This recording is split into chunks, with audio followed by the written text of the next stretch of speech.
A warm welcome and welcome to Sport this morning on Channels Television. I'm Cecilia Omarogbe. So many things lined up for you this morning, Tuesday morning, of course. And we're starting with the Super Eagles, and the list definitely will be out today. Authorities from the Glass House confirmed to us this morning that Super Eagles coach Stephen Keshi will be meeting with the Nigerian Football Federation Technical Committee today. And of course, the meeting started at about 9 a.m. this morning. So before the end of the meeting, and of course before the end of the day, we should know the players that will be representing Nigeria at the FIFA World Cup in Brazil. Preliminary list, definitely 30-man list before the 23-man list will be out. Also on the program, we'll be talking about the Channels Kids Cup, the Channels National Kids Cup. 24 teams for the event will know their opponents on Wednesday. All the schools approved for the tournament are expected to be here at the headquarters of the Channels Television for the draw. So the preliminary draws definitely hold today at Channels Television. Also on the program, it's the English Premiership. Yes, that's Liverpool. Clueless, very, very clueless. Suarez shedding tears there. The tears, of course, flow. Liverpool may just have thrown away a chance to win their first Premier League title in 24 years.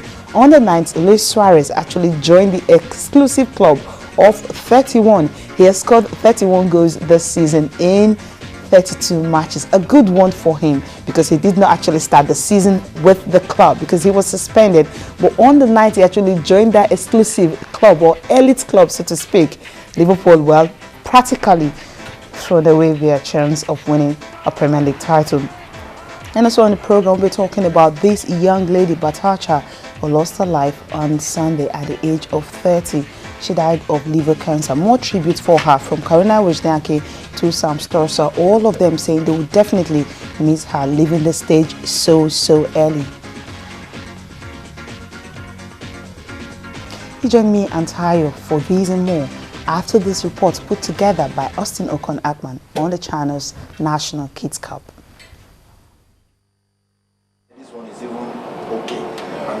The first exercise was to sort the entries that are eligible for screening. Then the committee thoroughly examined each form to ensure that schools didn't flout the competition's rules and regulations. The watchword for this year's edition of the Kids Cup is zero tolerance to age cheats, and that the organizers followed through diligently. This one and this one are out because this is 28 match. Yeah. So let's look at the Camara. The Channels National Kids Cup is for primary school pupils under the age of 13. The rule states that a player will be ineligible if he is a day above that age at the start of the tournament. This school, for instance, didn't provide passport photographs for the players, and so they were disqualified. But what does the technical committee consider before giving approval? What are the technicalities? You must have your passport filled. The ages, we are particular about the ages because we said under 13. Some people were born in 2000, which of course by now they are 14 years, depending on wherever. Even they are not 14 years, they are above 13 from some months, so they be screened. If you have one or two players in that team, it means you have breached a part of the regulation. What we have just done is to screen the paper, the documentation that they brought in, and these are from all the entries we got. At least we've got our final 24. So when we now start the preliminaries in Lagos, they can now come where we can physically screen them and match what they have in paper with what we are seeing on the ground. After examining and re-examining the entries, the final 24 teams emerged. For the rejected applicants, their forms stay on the floor. The committee also passed a strong warning that teams that fail to comply with the rules at the start of the competition will also have their forms dumped the same way. Austin Okon-Akman, Channels Television News. Tayo Salam is here with me. We'll be talking about this Channels Kids Cup. Tayo? Wow, We can't wait any longer. We just can't yet. wait till tomorrow. I'm starting to feel it in the air now. We know the names of the teams that will be participating of course. At the events. It will be a very exciting one. There's no doubt about it. Last year was amazing. It was amazing. This year will be something else. Yeah, definitely. It's national, of course. The 4 teams from Lagos will meet with all the teams that are coming from across the country.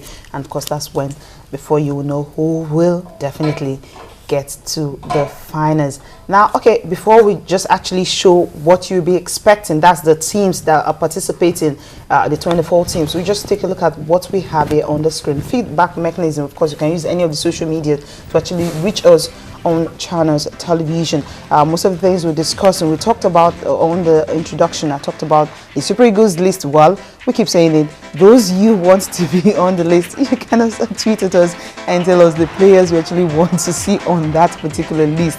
And also, we talked about the China's Kids Cup. Of course, we're expecting so much to happen. The schools and all of them preparing, they're gearing up for it. You can also tweet us and tell us what you think about the China's Kids Cup. Kids of 13 years old, it's all about development, of course, catching them young from the school level. And of course, someday you definitely have a chance to see one of the champions, from here making it to the under 17, and who knows, you have somebody from the China's Kids Cup playing at the Super Eagles level. That is definitely the target for it. That's the reason for the database. You can also tweet at us and tell us what you think about the China's National Kids Cup. Yeah. It's going to be amazing. There's no doubt about it. We have the list of the schools. Have the list of the schools that are participating. 24, of 24. Course. You approved teams for the Lagos preliminaries. You have Islamic Mother Primary School. You have Goodness and Mercy Private School in Ikorodu. You have Christ Assembly Primary School, Ijora Oloye Primary School, Maiden Primary School, then Dr. Teslim Elias Nazarian Primary School. And also you also have these schools also participate in Prime Montessori School. You have Utopia Comprehensive Schools. You have High Scope Schools, Perfecta International School, Campus Private School. Yeah, I want to see what those guys have to offer on campus. Utimeta Primary School, Dormant Primary School, Toyden Primary Children's School, of course, St. Paul's Anglican Primary School, Commands Children's School, Effortsville Schools, and so many schools actually participating. 24 in number. Future Kids Nigerian Primary School, Cantoni Royal School, St. Benedict Schools, Marcelina International School, and Ago Egba African Church Primary School. Yeah, amazing.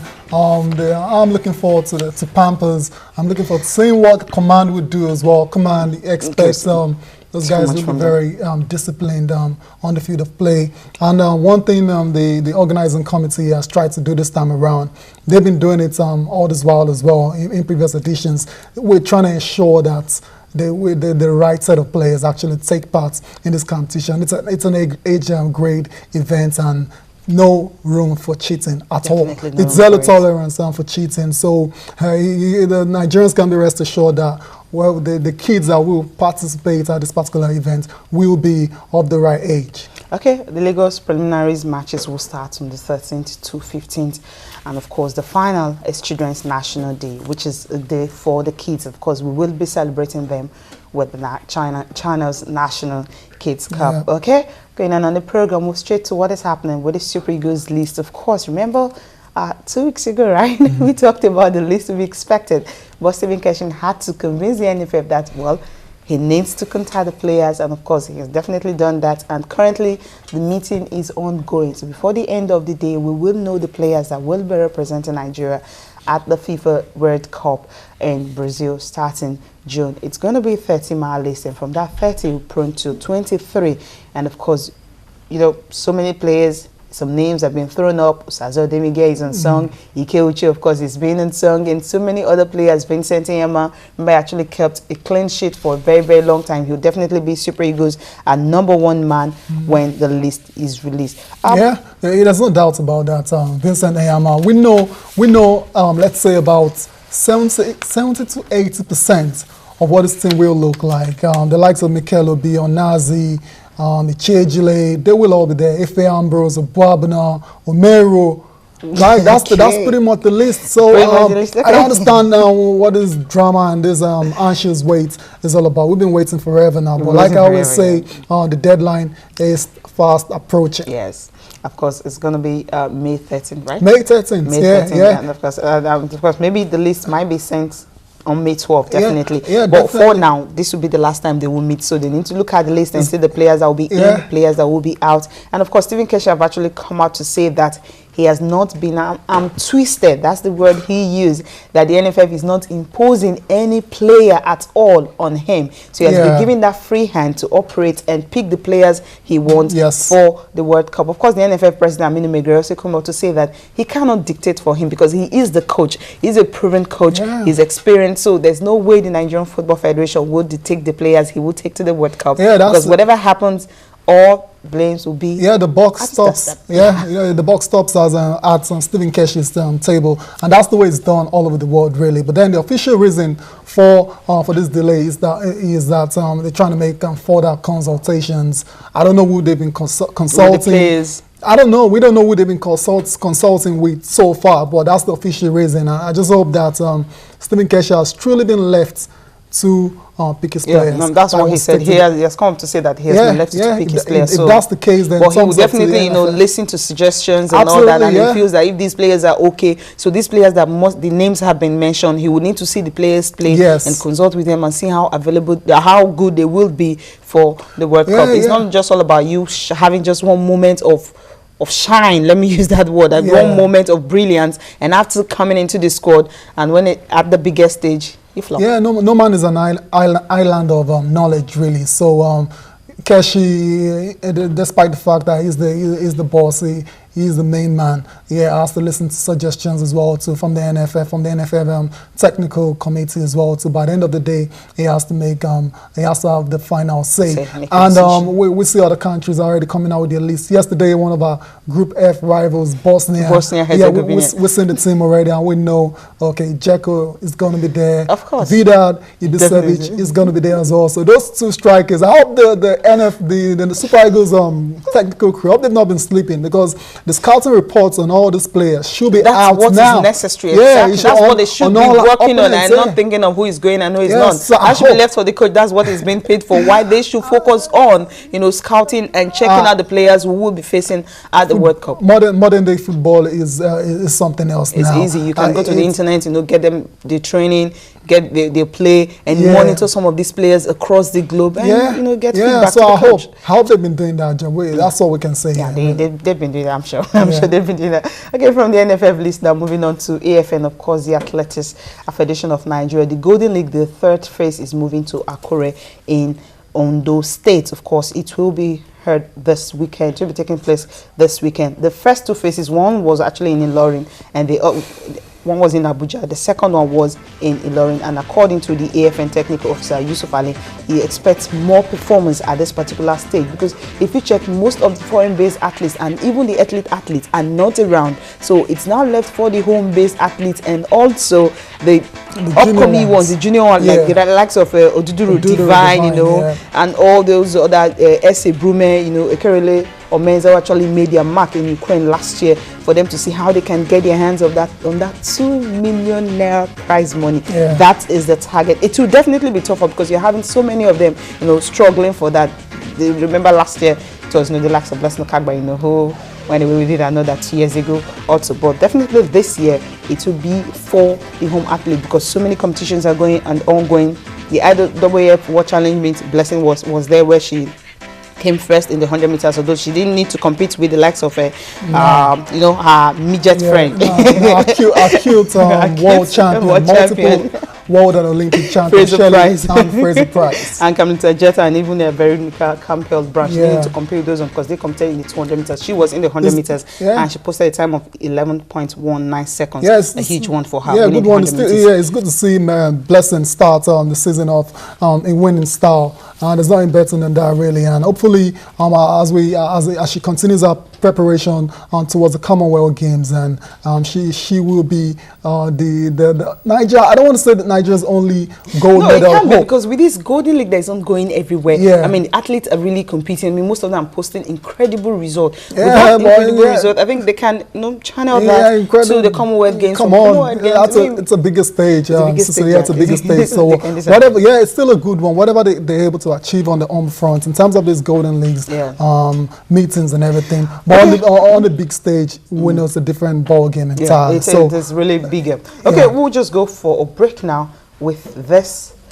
Liverpool. Well, what happened last night? It was really a cracker, something you would never expect. I think Liverpool were trying to go for the 9 goals that they scored 1989 against Crystal Palace, but they couldn't achieve that. Ended 3-3. What happened to Liverpool? Find it from this game, and of course, we'll bring you what's up. Brandon Rogers is also talking about, and of course, the papers is next after this.